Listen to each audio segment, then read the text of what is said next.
January Journal 2021. Log entry day 13. Gratitude. I'm grateful for all the creative people around me and the things that they come up with and the pieces of art that they produce, because whenever I'm feeling down I can find something that will lift up my mood, and the more I search the more I find, and it works. So I had bad dreams last night. It was one of those nights. I slept terribly, but I woke up and looked up something on YouTube and found something that cheered me up, and I'm happy for that. I'm thankful. I'm thankful for all my friends and the people finding these transmissions and giving some feedback. Very, very grateful. Thank you. I'm thankful for my parents and their advice and their guidance. It never feels devaluing or diminishing. It genuinely comes across as they want the best for me, and I appreciate it immensely, knowing that I have parents who care and appreciate me for who I am. Thank you. We'll always be thankful for this.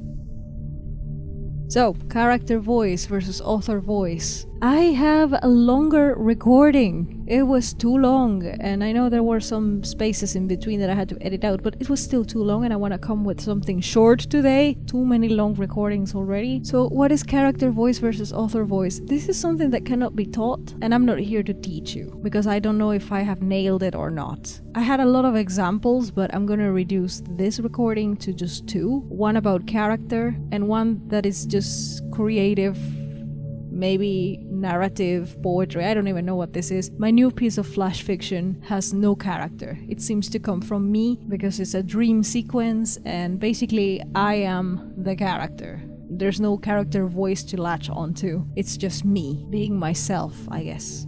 If it has a character, it's never named, so I'll just leave it as it's me. I don't know. But for character voice, I have another piece of flash fiction out. It's called The Loop, and the main character is Hallur, who is a 30-something-year-old Icelandic man who is very hardworking and who is also going blind. So I have blind friends who struggled with glaucoma, and they had this time of their lives when going blind was a crisis, and they were losing, slowly but surely, they were losing their independence. They could no longer drive, such things. And it's a hard time when this hits, because you feel like you're no longer yourself, and it's a struggle to accept this new life. So this is why that short story has a lot of melancholy, is because Hallur is in not denial, but he refuses to lose everything. He still wants to go on a hike. He still wants to see the beauty of his homeland, because he has always been working all his life, and he'd never had a chance to go on a hike or something. And so it's a difficult situation. Now that he can, because he's about to lose his job, it's because he's going blind. So it's like a final push for him, because he doesn't want to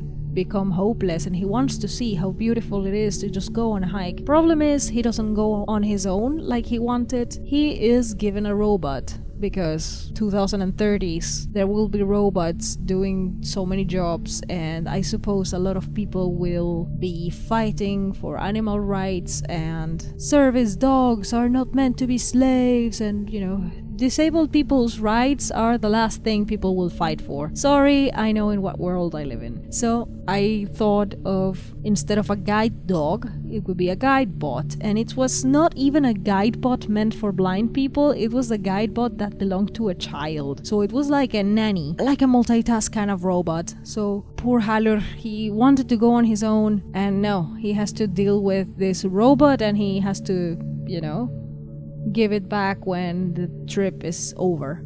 So there is a lot of sadness contrasted with the beautiful landscapes. But the thing with Iceland, and that's why I think it's a great setting for my stories, is that Iceland is beautiful, but it's deadly. It's symbolic for what Hallur wants to do. He's losing his independence, and he's fighting to keep it, but this fight to still be the same that he was before could be deadly. So Iceland is the perfect scenario for what I wanted to transmit. I don't know if I did, but I tried. I had to fuse my narrator voice with his voice a little bit, because it's about the character and the lens from which he perceives things. In this other story that I'm producing now, this flash fiction that I don't have a title for yet, not a clear title, I am being myself in different textures and different moods because it's a 3-part flash fiction and I want to show an evolution of the character. Whoever this character is, could be me, could be a nameless character, whatever the reader wants to think about. But the beginning is completely different from the tone and the voice that you get at the end, because I want to talk about transformation in that story. So, character voice and the author voice, this is just the perception, whatever it is, a character's perception of the world, whatever it is that informs the way that they characterize and describe things. From my knowledge is that the character voice and even the author voice is never just one note. It will depend on the scenes, it will depend on the mood, it will depend on the situation that the character is in.